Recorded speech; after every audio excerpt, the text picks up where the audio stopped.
Hello friends, good morning to all of you. आज के कुछ इंपॉर्टेंट करंट अफेयर्स को डिस्कस करते हैं। PhonePe partners with Extreme 9 to adopt internet exchange. PhonePe ने extreme 9 के साथ पार्टनरशिप किया हुआ है ताकि वो इंटरनेट एक्सचेंज को अडॉप्ट कर सके। इसका मेन मकसद यही है to enable faster digital payment. जो भी हम लोग डिजिटल पेमेंट करते हैं उसको और ज़्यादा फास्ट किया जा सके। और दूसरी इंपॉर्टेंट बात यह है कि जो बहुत सारे यूजर्स हम लोग क्या किस पे डिपेंड रहते हैं, इंटरनेट सर्विस प्रोवाइडर पे डिपेंड रहते हैं।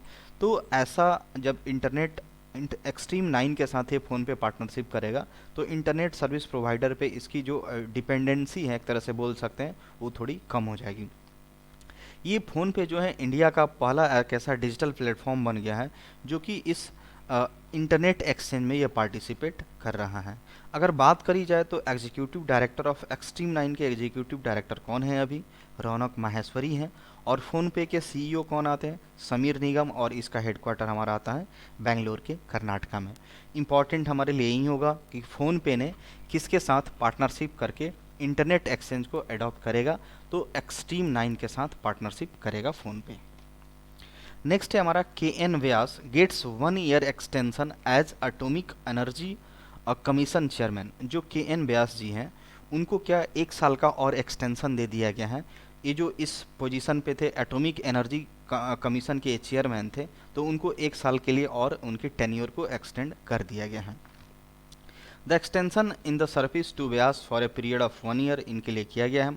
This is the second extension. ये उनका दूसरी बार एक्सटेंशन हुआ है। ये पहली बार अपॉइंट कब हुए थे? सितंबर 2018 में इनका अपॉइंटमेंट हुआ था। ये इनका दूसरा बार एक्सटेंशन हो रहा है। अगर इनके बारे में थोड़ा बैकग्राउंड जाने, इनको कौन कौन सा अवार्ड्स मिल चुका है। The Indian nuclear society outstanding service award 2011 में इनको मिला हुआ है। The Homi science and technology award 2006 में मिला है। और डीएई अवार्ड 2007 में मिला है। तो के एन व्यास जी का जो एटॉमिक एनर्जी कमीशन के चेयरमैन का जो एक टेन्योर है उसको 1 साल तक बढ़ा दिया गया है। नेक्स्ट है हमारा त्रिशक्ति। त्रिशक्ति जो कॉर्प्स हैं उन्होंने क्या किया है, एक एक्सरसाइज ऑर्गेनाइज किया है जिसका नाम क्या है? कृपाण शक्ति। यानी त्रिशक्ति कॉर्प्स के द्वारा एक एक्सरसाइज का ऑर्गेनाइजेशन किया गया है जिसका नाम है कृपाण शक्ति। बेसिकली ये कहाँ पे हुआ है? सिलीगुड़ी जो वेस्ट बंगाल है उसी के आसपास के रीजन में यहाँ पे हुआ है। इसका एम क्या है कि हमारा जो इंडियन आर्मी है और जो सीआरपीएफ है, सेंट्रल आर्म पुलिस फोर्स है, इनके बीच का जो एक तरह से कैपेबिलिटीज़ हैं उसको और मजबूत बनाया जा सके। इस यूनिट में the unit of the Trishakti corps had demonstrated their abilities. उन्होंने अपनी जो त्रिशक्ति कॉर्प्स हैं उन्होंने अपनी एबिलिटी को शो किया और इस एक्सरसाइज के दौरान उन्होंने बहुत सारी एक्टिविटी पे काम किया। तो ये हमारा इंपॉर्टेंट है। त्रिशक्ति जो कॉर्प्स है ये कौन सी एक्सरसाइज को उन्होंने ऑर्गेनाइज किया है? कृपाण शक्ति। कहाँ पे किया है? सिलीगुड़ी के आसपास जो कि वेस्ट बंगाल में आता है। नेक्स्ट है हमारा AIM में honours Sujit Sircar with director of the year award. एक अवार्ड ऑनर होता है। इन्होंने ईयर ऑफ द अवार्ड किसको दिया हुआ है? Director of the year award किसको दिया गया है? सिरकर। सुजीत सिरकर को यहाँ पे डायरेक्टर ऑफ द ईयर का अवार्ड दिया हुआ है। इसको प्रेजेंट किसने किया? जो हमारे Nitin Gadkari ministry of road transport देखते हैं उन्हीं के द्वारा ये AIM 2021 का अवार्ड को यहाँ पे प्रेजेंट किया गया। फिल्म कैटेगरी में सुजीत सिरकार को क्या मिला है? उनको डायरेक्टर ऑफ द ईयर का अवार्ड मिला हुआ है। किस मूवी के लिए? सरदार उधम सिंह के लिए यहाँ पे मिला हुआ है। ये काफ़ी फेमस डायरेक्टर हैं। बहुत जैसे मद्रास कैफे, विकी डोनर अभी हाल में किए थे सरदार उधम सिंह, तो इन्हीं के लिए सरदार उधम सिंह के लिए इनको डायरेक्टर ऑफ द ईयर का अवार्ड मिला हुआ है। ये जो AIM जो अवार्ड है वो कितने नंबर का एडिशन था? 12th एडिशन था, 12वें नंबर का एक एडिशन था। इसकी बात अवार्ड के बारे में बात की जाए तो हर साल ये AIM प्रेजेंट करता है और एक डायरेक्टर ऑफ द ईयर को यहाँ पे चुना जाता है which recognise an individuals who has exemplified the spirit of film making and created a masterpiece out of it. जिन्होंने क्या किया है, अब फिल्म दुनिया की बात करी जाए तो उन्होंने बहुत बेहतर परफॉर्मेंस किया है और अपने लिए कोई एक मास्टरपीस उनका जो मूवी है काफ़ी पॉपुलर हुआ है, तो उन के लिए यहाँ पे डायरेक्टर ऑफ द ईयर का अवार्ड यहाँ पे दिया जाता है AIM के ज़रिए। तो ये नाम याद रखना है, सुजीत सिरकर, AIM, इनको ऑनर नवाजा है क्या? Director of the year award से। नेक्स्ट हमारा ये इम्पॉर्टेंट है, इंडियाज़ फर्स्ट इंटरनेट रेडियो जिसका नाम क्या रखा गया है, रेडियो अक्ष for visually challenge launch in Nagpur. India का पहला इंटरनेट रेडियो जिसका नाम क्या रखा गया है, रेडियो अक्ष, जो विजुअली चैलेंज है, जो लोग मतलब आँख से नहीं देख पाते, अंधे हैं, ब्लाइंड है, विजुअली चैलेंज है, उनके लिए एक नागपुर में एक इंटरनेट रेडियो का शुभारंभ किया गया है। India's first ever radio channel for visually impaired named Radio Aksh has been launched in Nagpur. Nagpur के महाराष्ट्र के नागपुर में इसको लॉन्च किया गया है। ये जो किसके द्वारा लॉन्च किया गया है, नागपुर की एक इंस्टीट्यूशन है 96 ईयर ओल्ड की, बहुत पुरानी एक इंस्टीट्यूशन है, जिसका नाम क्या है, the blind relief association Nagpur and सम दृष्टि कस्माता विकास।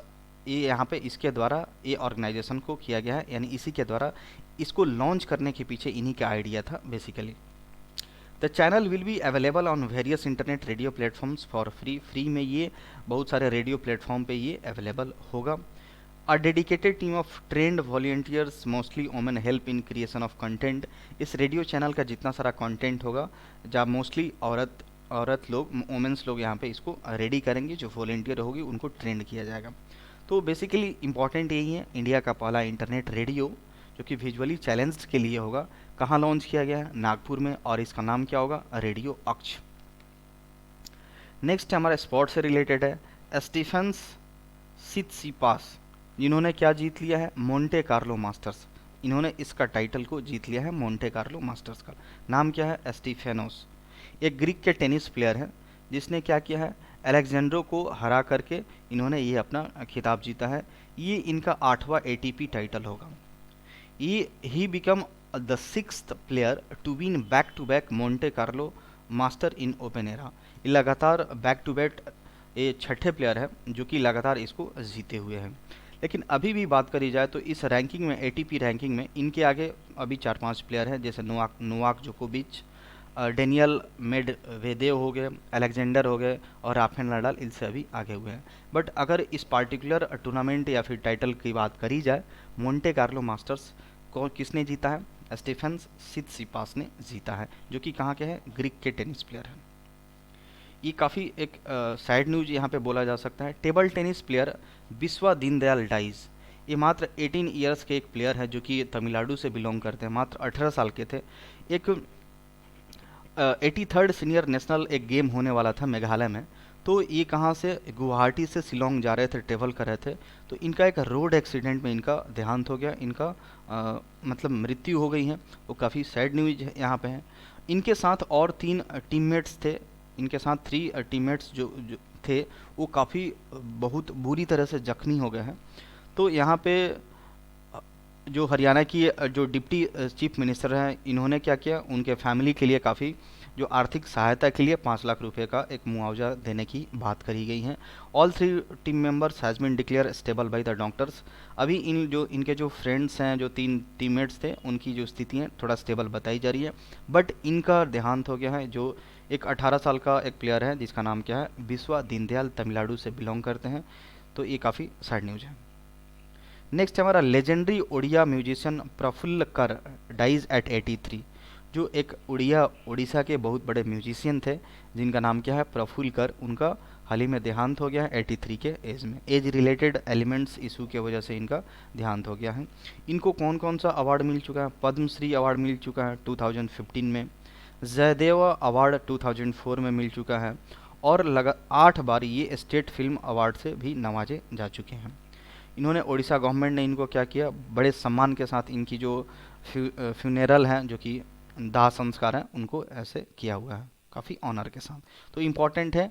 और एक पूछा जा सकता है कि प्रफुल्ल कर किस स्टेट के ग्रेट म्यूजिशियन थे, उड़ीसा के।